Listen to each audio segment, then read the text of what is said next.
My phone vibrated once, a single message, 6 words that sliced straight through the quiet of my study. Tomorrow, we will take the hotel. It was from my wife's mother. Not a request, a declaration.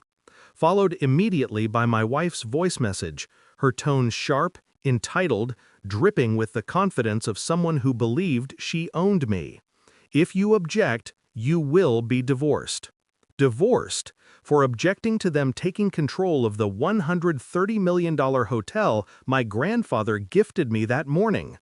I stared at the screen, heart unmoving, breathing steady. Inside me, something old and patient awakened. I didn't answer. I didn't need to. Then another message arrived, sent earlier but somehow more absurd. If you want to join Thanksgiving, come wash the dishes. My daughter-in-law's voice, sharp, commanding. I had replied with only one word, enjoy. And after that, the calls came, 71 times. Because she had finally seen the photos of my villa in Switzerland, the one surrounded by silent mountains and glassy lakes. The villa they never asked about. The life they assumed I didn't have. 71 missed calls. A wall of desperate green. I just watched. The storm didn't start outside. It started inside me. The hotel changed everything. Or maybe it simply exposed what had been rotting beneath the surface all along. My wife had smiled when my grandfather placed the document in my hands. But it wasn't joy, it was calculation. A sharpening of her eyes, a flicker of silent greed. Her mother didn't bother to pretend. She treated the inheritance like a door finally unlocked. Later that night, I overheard them, their voices drifting through the hallway like poison. He's passive, he won't fight. We'll run the place. He'll sign anything. Once the transfer is done, we decide everything. My name, my hotel, my future. Reduced to a pawn in their private strategy session. I stood there in the dark, listening, my hand resting on the cold wall. Not shaking, not angry, just awake. It wasn't just greed, no. Greed I could understand. What cut deeper was the assumption that I was small, mute, a background character in my own life. I replayed their earlier message. Tomorrow, we will take care of the hotel. Not help, not support. Take. That was the moment the suspicion I had been ignoring for months finally surfaced. This wasn't sudden. This was a pattern. A long, quiet extraction. Of control, of autonomy, of dignity. And they believed I was too gentle, too quiet, too trusting to notice. They were wrong. I began observing, silently, without shifting routine. My wife's late-night calls to a friend. Her mother's sudden obsession with financial documents. Quiet whispers when I entered a room. I moved through the house like a ghost, invisible, listening, thinking.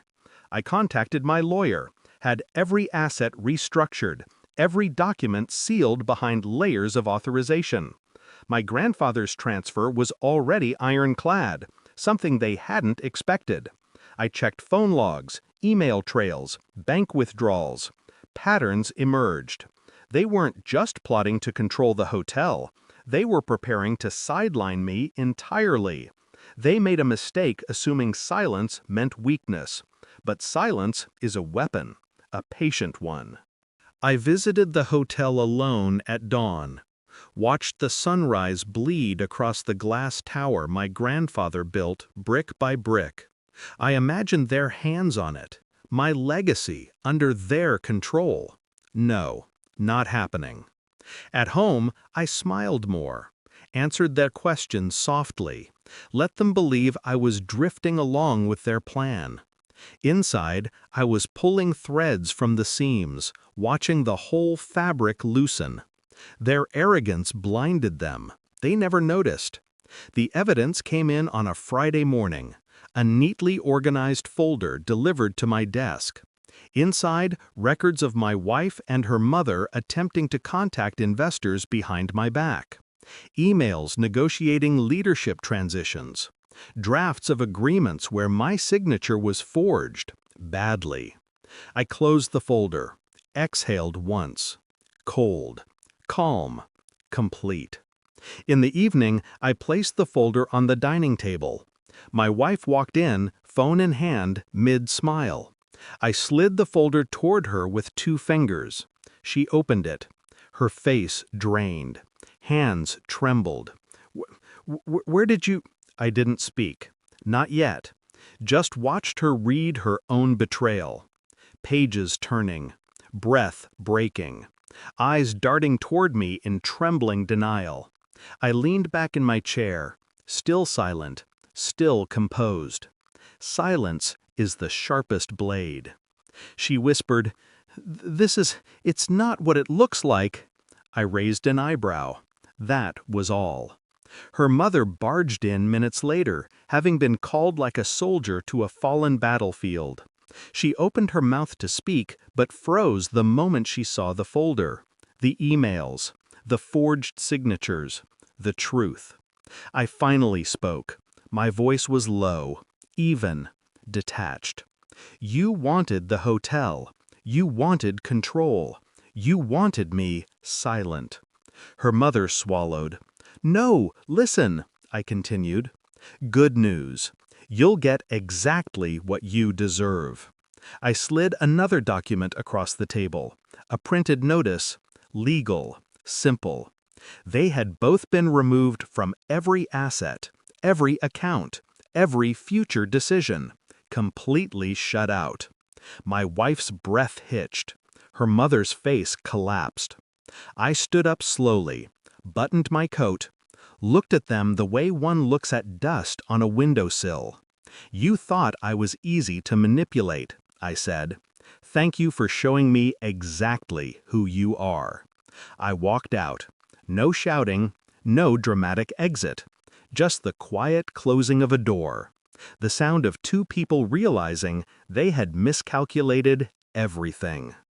I drove to the airport. Didn't pack much. Didn't need to. Hours later, I arrived at my villa in Switzerland.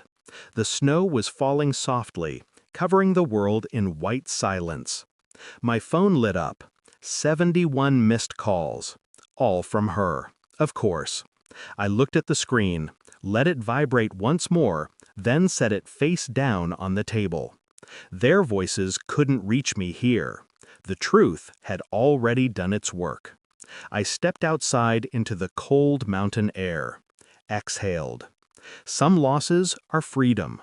Some departures are victories. And some betrayals are the final push you need to reclaim your life. I closed my eyes and let the silence settle. I wasn't theirs to control. Not anymore.